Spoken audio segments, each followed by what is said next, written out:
AP అసెంబ్లీలో పలువురు సభ్యుల తీరుపై డిప్యూటీ స్పీకర్ రఘురామకృష్ణంరాజు ఆగ్రహం వ్యక్తం చేశారు.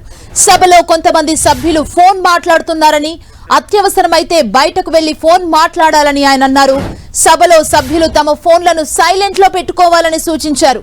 ఇది విజ్ఞప్తి అని, విజ్ఞప్తులు 1-2 సార్లు మాత్రమే ఉంటాయని చెప్పారు.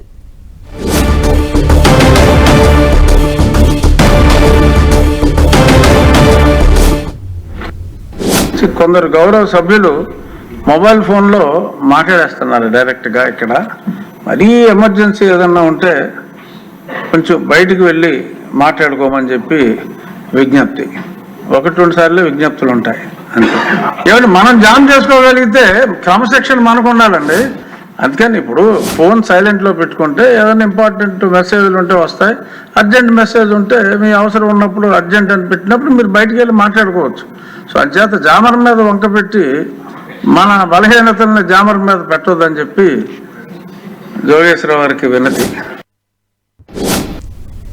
స్పీకర్ సభలో సీరియస్ అయ్యారు. మనం ఇప్పటి వరకు విన్నాము. ఏపీ అసెంబ్లీలో పలువురు సభ్యుల తీరుకు సంబంధించి డిప్యూటీ స్పీకర్ రఘురామకృష్ణంరాజు ఆగ్రహాన్ని వ్యక్తం చేశారు.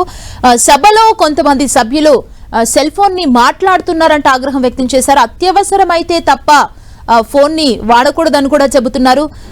ఒకవేళ ఇమ్మీడియట్ గా ఏదైనా ఎమర్జెన్సీ సిచ్యువేషన్ ఉంటే తప్ప బయటకు వెళ్ళి అప్పుడు ఫోన్ మాట్లాడాలి. సభలో ఫోన్లు మాట్లాడడం కరెక్ట్ కాదు, దానివల్ల అందరూ డిస్టర్బ్ అవుతున్నారంటూ కూడా రఘురామకృష్ణంరాజు సభలో కాస్త ఆగ్రహానికి గురయ్యారు. మనం చూసాం ఇప్పటి వరకు సభలో సభ్యులు తమ ఫోన్లన్నీ కూడా సైలెంట్ లో పెట్టుకోవాలంటూ వారందరికీ చెప్పడం జరిగింది. ఇది విజ్ఞప్తి అని కూడా చెప్పారు. అట్ ది సేమ్ టైం విజ్ఞప్తులు 1-2 సార్లు మాత్రమే ఉంటాయని కూడా మరోసారి చెప్పడం జరిగింది.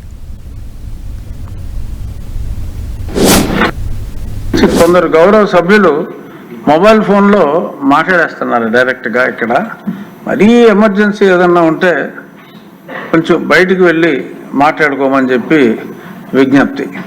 1-2 సార్లు విజ్ఞప్తులు ఉంటాయి అంతే. ఏమంటే మనం జామ్ చేసుకోగలిగితే క్రమశిక్షణ మనకు ఉండాలండి.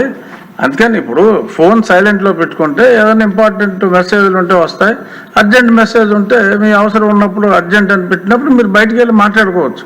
సో అంచేత జామర్ మీద వంక పెట్టి మన బలహీనతల్ని జామర్ మీద పెట్టొద్దని చెప్పి జోగేశ్వరరావు గారికి వినతి.